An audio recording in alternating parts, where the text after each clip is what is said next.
มีไปโอ้อยู่ที่ไหนมันตึ้มบ่ม่วนอาจารย์หนังตัดได้ก็เหมือนกับจะหันหน้าเปิ่นเปิ่นเนี่ยการตรงนั้นตรงนี้ก็จำได้อยู่ว่าเปิ่นอยู่ตรงนั้นอยู่ตรงนี้เนี่ยการตรงนั้นตรงนี้แต่วันนี้เปิ่นบ่อยู่กับเฮาแล้วนะเหงามันบ่ฮู้จะบอกอย่างไรอาจารย์เฮ้ยมันอยู่ตรงใดก็บ่ม่วนอีแม่นี้ที่เปิ่นว่าโรคซึมเศร้าก็ถ้าอย่างอันน่ะอีแม่เป็นอย่างอันบ่อยากไปไหนบ่อยากจะอู้กับไผแล้วก็รู้สึกอยากจะตายติ๊กๆว่าศรัทธาญาติโยมจนกลัวตัวเข้าจนกลัวตัวเข้าจะเนี้ยไอ้อย่างที่บัดนี้คืออย่างเช่นการฆ่าตัวตายอย่างนี้เป็นต้นก็กลัวตัวเก่าศรัทธาพอดีวันหนึ่งอย่างใดบอกว่ามีวิทยุเก่าอยู่ในบ้านท่านนะกดแต่ฟังเพลงฟังอย่างอยู่แต่พอสามีตายนี่สวะไว้เลยบ่สนใจบ่ยะวันนั้นก็ไปทำความสะอาดไปปะใส่ก็เลี้ยวหมุนไปว่ะหมุนไปว่ามันมีฐานก็มีได้เนี่ยสถาหมุนไปแป๊กนะปรากฏว่าไปเจอรายการธรรมะซึ่งวันนั้นท่านอาจารย์พระครูอาภิวัฒนวิกรมเปิ่นได้อู้เรื่องประมาณนี้นะการที่คนเฮาต้องสูญเสียบุคคลอันเป็นที่รักมันเป็นเรื่องธรรมดาของโลกมันเป็นความทุกข์ของสัตว์โลกทั้งหลายที่เฮาท่านเจ้าทั้งหลายต้องเข้าใจและจะต้องเอาชนะความโศกเศร้านี้ได้ท่านก็ได้อู้ไปหลายอย่างเนาะทั้งแนวทางในการปฏิบัติเพื่อจะให้ตัวเฮาได้กลับมาเข้มแข็งได้เดินหน้าต่อไปได้ต่อสู้ต่อไปแม้จะต้องอยู่เพียงลำพังท่านบอกว่าโอ้พอฟังแล้วอาจารย์มันเหมือนกับคนที่ เปิดมาจุดเทียนจุดไฟจุดแสงสว่างฮื้อตอนที่เฮาอยู่ในที่มืดม้อไออย่างบาหันได้หันแสงไฟพอได้ฟังธรรมะแม่ยืนอยู่ตั้งนั้นเมินนานต่อได้จำมาได้จนได้การจบที่แม่ฟังอย่างตั้งใจแล้วตั้งแต่หันมาอีแม่ก็ได้สติกลับมาเป็นผู้เป็นคนกลับมาใช้ชีวิตปกติเหมือนเดิมได้ฟังธรรมทุกวันตาหันมาก็ได้ฟังรายการหมุนขึ้นไปเสาะหารายการจนเป็นแฟนตัวยิงตัวยงของขึ้นสีขาวคนนี้อยู่ที่เมืองปานพุทธศาสนาอีพ่ออีแม่ต่างหลายเนาะทุกคนบ่มีภัยที่เกิดขึ้นมาแล้วบ่พบกับความสูญเสียอย่างนี้วันก่อนอาตมาได้อู้ถึงเรื่องของนางกีสาโคตมีก็ทำนองเดียวกันเนี่ยกีสาโคตมีก็สูญเสียบุคคลอันเป็นที่รักซึ่งเป็นลูกของนางไป พอสูญเสียลูกไปก็ทำใจบ่ได้ไปซ้อหาคนที่มายุกมายาเพื่อจะให้ลูก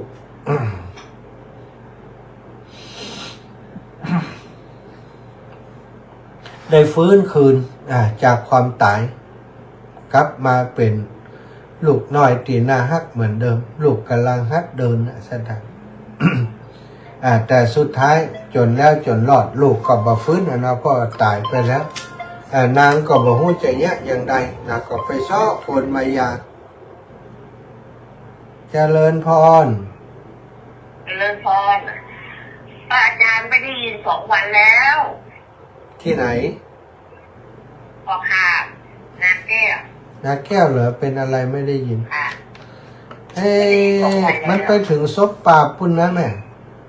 ซบปราบเสริมงานเนี่ยเปิ่นว่ามันชัดเจนดีอาจารย์เนี่ยและถ้าใดถ้าท่านเนี่ยมันได้ยินแถวไผ่อยู่แถวนาแก้วนาแก้วมันก็ปลาแขนาแก้วเนาะปลาแขนาแก้วปลาแขไผ่ที่อยู่แถวปลาแขที่ได้ยินดีโทรบอกกันนะลายปลาแขก็ได้ลายปลาแขไปตั้งปุ่นก็ได้ถ้าได้ยินชัดโทรบอกกันเนอะปลาแขก็มีแม่คนเดียวจะฟังเนี่ยนั่นกะฟังคนเดียวนะกะวิทยุวิทยุกะเขียดนะเขียดไปปลาแขไข่ฟ้าไข่อยู่แถวปลาแขหน้าแก้วเลยไปทางปุ่นก็ได้เนอะเลยไปทางปลาแขหน้าแก้วก็ได้ถ้าฟังชัดเจนดี แจ้งมากำแจ้งมากำมาบอกกำโอ้กระชัดเจนดีแล้วอินเนอร์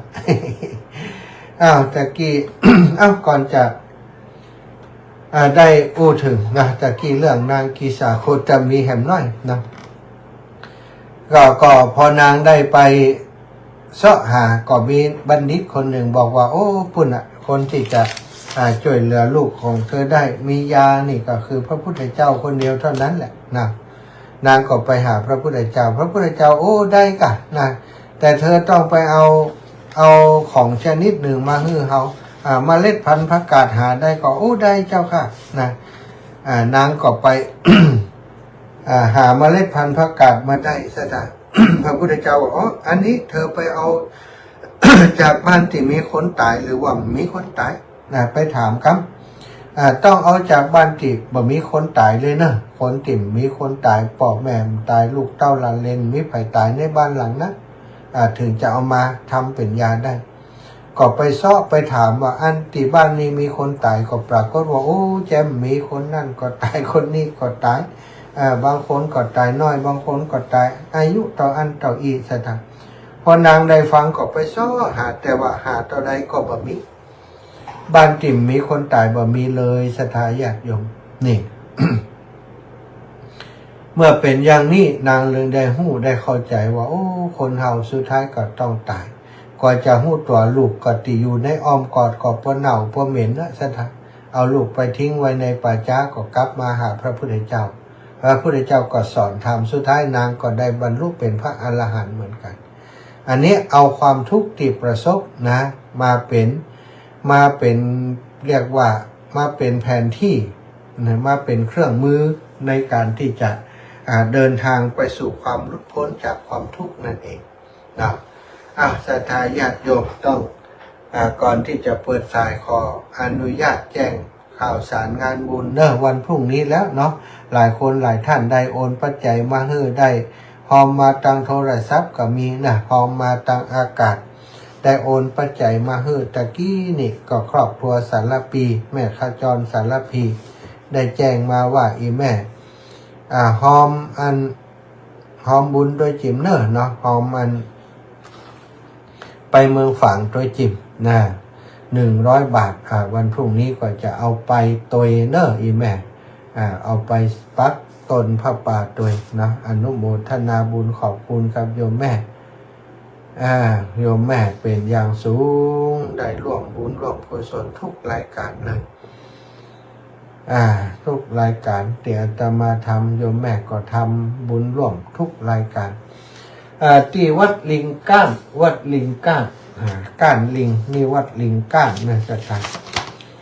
ตำบลหมู่ที่3ตำบลหนองลมอำเภอห้างชัดจังหวัดลำปางวันที่19วันที่20ถึงวันที่21จะมีการทำบุญทำบุญฉลองหอระฆังแล้วก็เสนาสนะต่างๆที่บูรณะแล้วเสร็จเนาะจะมีการทำบุญวันที่19ตานเป็ดตะพี19 นาฬิกาวันที่29 นาฬิกาเตรียมสถานที่วันที่21 กุมภาพันธ์6 ค่ำเดือน5เป็นต้นศรัทธาหัววัดร่วมถวายทาน15 นาฬิกาศรัทธาลิงก้านแห่ผ้าป่าต้นเงินทอดถวาย19 นาฬิกาศรัทธาหัววัดต่างๆในตำบลใกล้เคียงร่วมถวายกลางวันมีซอพื้นเมืองให้ชมตลอดวันกลางคืนมีลำวงคณะดังแล้วก็มีมวยตัวหวานสัตว์เนาะใครจะไปร่วมบุญช่วยกันกับไปกันวัดบ้านลิงก้านบ่ปอไก่ตัวได้น่าอยู่หนองลมอาตมาพ่อมีโยมเนาะโยมแม่ลองอีกกันเนาะเปิ่นอยู่ที่บ้านลิงก้านก็จะไปร่วมบุญด้วยเปิ่นอยู่จะไปร่วมบุญด้วยเปิ่นอยู่น้องสมคิดจะเอาส้มตำไปนะอาตมาจะพอก่อน จะมีทุนก็มี ถ้าเอาก๋วยเตี๋ยวไปก็ต้องมี 4-5 พันขึ้นเนาะสถานถึงจะสามารถเอาก๋วยเตี๋ยวไปร่วมบุญกับเพื่อนได้ช่วงที่ผ่านมาเป็นเจ้าภาพลงทานมาหลายตีนะเดือนตีแล้วนี่ 3-4 ตี กระเป๋าแบรนด์แฟนทิ้งเหมือนกันนะ ใครอยากจะสนับสนุนเนาะก็บอกกันมาก็ได้เนอะตอนนี้ที่วัดบรรพตสถิตนะอาตมาก็ทำงานสร้างที่ทำงานสร้างสำนักงานของสถานีวิทยุเนอะสำนักงานก็คือที่ทำงานของเจ้าหน้าที่สถานีของช่างเทคนิคนะแล้วก็เป็นที่ต้อนรับที่จะมามาเยี่ยมมาชมสถานีคือได้มามาเยี่ยมมาชมได้ทุกวันนะมีที่พักที่หยอบที่ย่างที่อูที่จากันเรียบร้อยนะสถาจะได้มาสะดวกก็แจ้งให้สถาอีปล่อยแม่ทั้งหลายรับทราบว่าตอนนี้ต้องการกำลังใจนะกำลังหนุนนะอาตมาภาพนี้เป็นคนปฏิบัติหน้าที่เนาะได้ทำหน้าที่ในการเป็นสะพานบุญนะเป็นช่างเป็นศาลาเป็นสะพานบุญเชิญชวนศรัทธาได้ร่วมบุญร่วมกุศลด้วยกันเขาได้สร้างสิ่งอันเป็นสาธารณประโยชน์เนาะสถานีวิทยุของเขาเป็นสถานีวิทยุสาธารณะสถานที่แห่งนี้ก็สร้างเพื่อจะรองรับศรัทธาญาติโยมแฟนรายการของสถานีวิทยุของเราที่จะได้แวะมามาเยี่ยมมาเยือนเวลามีกิจกรรมของวัดก็ใช้สถานที่ตรงนี้ในการประกอบพิธีกรรมต่างๆได้นะอย่างที่จะทำบุญเปิดป้ายในประมาณเดือนเมษายนเนี่ยเนาะจะเปิดป้ายสถานีวิทยุนะศรัทธาญาติโยมก็จะได้มาใช้สถานีที่ตรงนี้ร่วมกันตอนนี้ก็มีศรัทธาญาติโยมหลายคนหลายท่านเป็นได้ให้หอมมาเนาะถวายปัจจัยให้หอมสมทบในกองบุญกองกุศลในคราวนี้กันมาเยอะหลายคนหลายท่านได้ลืมอ่านรายชื่อไปหลายคนเหมือนกันเนาะเจริญพรฮัลโหลครับอาจารย์ว่ายังไงจ้าครับรู้ก็ไม่สนใจแล้วนะครับจ้าแม่สมใจว่ายังไง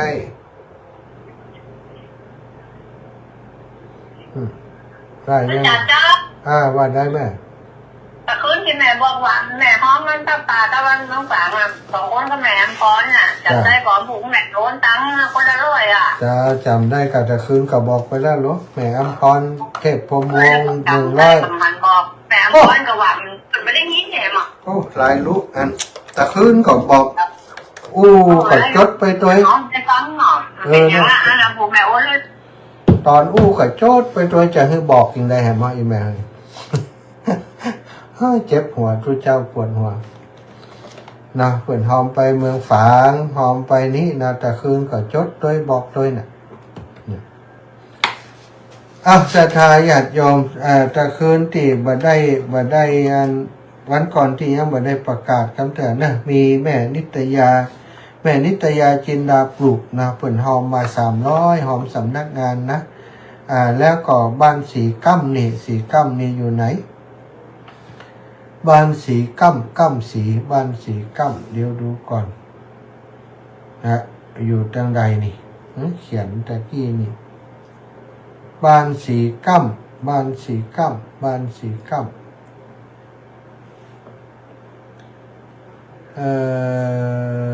บ้านสีกั้มก็เขียนอยู่นาเพศแม่ยายจันอินหุกนะบ้านสีกั้มเป็นฝากแม่ยาเรียบวางสมบัติมาเนอะครับแล้วเนอะแม่เนอะแม่ยายจันอินผูกบ้านสีกั้ม100แม่จำลองสุยาเล็กบ้านสีกั้ม100ประกาศซ้ำแห่งกรรมแม่สมใจปีบ้านใหม่ครับแม่อัมพรเทพพรมวงศ์หอมไปเมืองฝางคนละ100นะคนละ100ก็เป็น200เนอะแม่สมใจ100แม่อัมพรเทพพรมวงศ์100ส่วนคนอื่นไว้ประกาศวันอื่นๆนะจดเรียบร้อยดีงามก็จะบอกเพื่อนกันแล้วกันเนาะวันนี้ก็มีแม่เบญจาโยมเบญจาโยมแม่เบญจาโยมปีเบญจาเนาะได้มาห่วมหอมสถานีวิทยุแห่ง500 บาท โยมปีเบญจามาลังกาหอมสถานีวิทยุแหม500 บาทขออนุโมทนาบุญขอบคุณเนอ0808844173เปิดสายแล้วศรัทธาญาติโยม0808844173เปิดสายแล้วนะตะกี้แม่ย่าแม่ยายวินแม่วินนาจลานะโอ้เลี้ยงหลานน้อยตะกี้มีเวลาโทรมาแต่ว่ากำลังหาเข้ารายการเนาะเลยบ่ได้พูดอย่างกันนักถ้าแม่ฟังอยู่ก็โทรมาแอมไว้นะ0808844173เนาะโทรมาแถมใหม่วันพรุ่งนี้วันที่14จะไปเมืองฝางเด้อศรัทธาเอาบุญมาฝากเพื่อศรัทธาญาติโยมทุกคนทุกท่านที่หอมปัจจัยไปเมืองฝางเนาะพี่น้องบ้านห้วยฮีก็หอมมาหลายคนหลายท่านบ้านห้วยฮีหอมไปเมืองฝางแม่บุญเทียมใจแก้วเนาะแม่จันดีนะแม่แก้วตาแม่มณีสมบูรณ์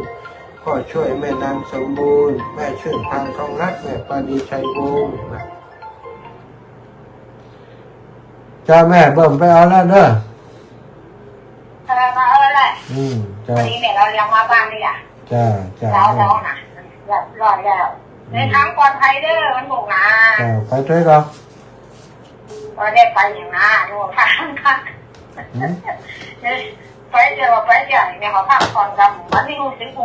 วงอ่ะโอ้ไม่เราอย่างโอ้เขาเจ้านั่นแหละโอกาสหน้าก็นอเจ้าสาธุเจ้าเอาบุญรักษาเน้อแม่เน้อ3769ได้ยินใช่แล้วตะกี้ยังหว่ำได้ยินตะกี้ได้ยินไหลมันทุกนั่นกะมันต้องไหลหากันน่ากับตัวไหลมันปะมันไหลมันปะแล้วมาเขียดคนเดียวแม่เหรียญตาคำมาบ้านสันหลวงเจริญปอนแม่พระสาเจ้าพระจันมันเดี๋ยวนี้อันแม่ร้องสั่งเอาไปที่หินทำหม้อเอ๊ะกันนี่จะเอาไปที่หินมีหรือไปที่หินมีอยู่ยาวกี่เล่ม10 เล่มอันเดียวนะกะมันอยู่คนเดียวยังกี่เดียวนะแยกกันนี่แต่จะไปเฮืออันเดียวไงเนาะมาเอาแหละมาวัดน่ะไปได้ชมแม่นั่นกะเดี๋ยวก่อนถ้าไปเห็นม้าก่อนเนาะเจ้าแม่ชอบหาเด้อสาธุเนาะเดี๋ยวเนาะบุญรักษาถวายกองกระเล้ากาตุลุงเอาวันนี้อากาศไม่ค่อยเย็นไม่ค่อยหนาวอาจารย์นั่นเด็กจะร้อนเนี่ยผมต้องเปิดแอร์อากาศสบายแต่การดึกไม่รู้นะตอนนี้ต้องเปิดแอร์ฟังอยู่อาจารย์ฟังอยู่สัตว์ทุกครับตุลุงครับสัตว์ทุกครับชัดเจนดีแล้วยอมน้องนงรักชัยชนะวันผูกไปเชียงใหม่ไปฝางด้วยกันเนอะมาหาเจ้าน้อยรถออกตี4รถออกตี4พรุ่งนี้ตอนเจ้าโยมเบิ่มจะไปฮับโยมนะนาตีนาวัดเจดีย์สาวบ้านหม้อ4 คนมาจุกันที่วัดรถมาถึงวัดนี้ตี4รอบหมุนตี4พบปะกันที่สถานีปตท.น้ำมันปตท.ห้างชัดตี4 กึ่งออกเดินทางจากปตท.ห้างชัดตี4 กึ่งไปถึงชัยปราการก็คงประมาณ8 หรือว่า9 นาฬิกาซะท่านเนาะใครจะไปด้วยมาโทรมากินเหลือที่นั่งนี่แหม2 ที่เนอะแต่ว่าต้องมาขึ้นที่วัดวันพุธนะโยมน้องนงรัก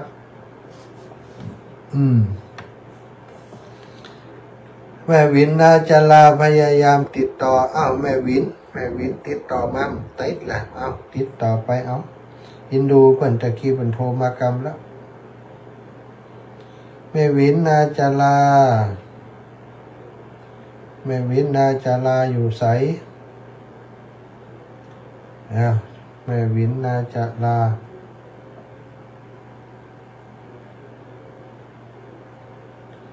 เอาศรัทธาญาติโยมมีแล้วกะมีแล้วจะพักแล้วเด้อ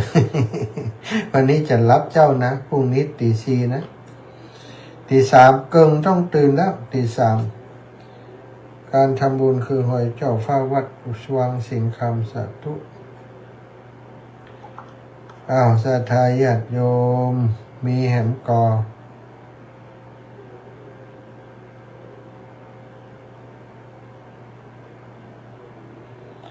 0808844173 08088441730808844173แม่ยานวลยอดคำปานโอจากเชียงใหม่มาแล้วผูกไปมองปางขออนุโมทนาด้วยเด้อ เจ้าได้เจ้าฮืออนุโมทนาเจ้า เจ้า แม่วันนั้นไปสอบโอนจากทางมันยากวันนั้นมีโอนไปเพื่อนลูกนั่นเอาไปขอของโอนเป็นลูกไปยากนะ จับถ้ามันจับมีคนก่อนมันต้องไปเสาะเนอะถ้าจะหอมอย่างก็ใส่ซองไว้ฮะมันต้องไปเดือดร้อนถึงขนาดที่ว่าต้องไปเสาะโอนลำบากอ่ะเอาใส่ซองไว้ฮะเนอะถ้าได้หลายๆเขาจะไปตัวเอา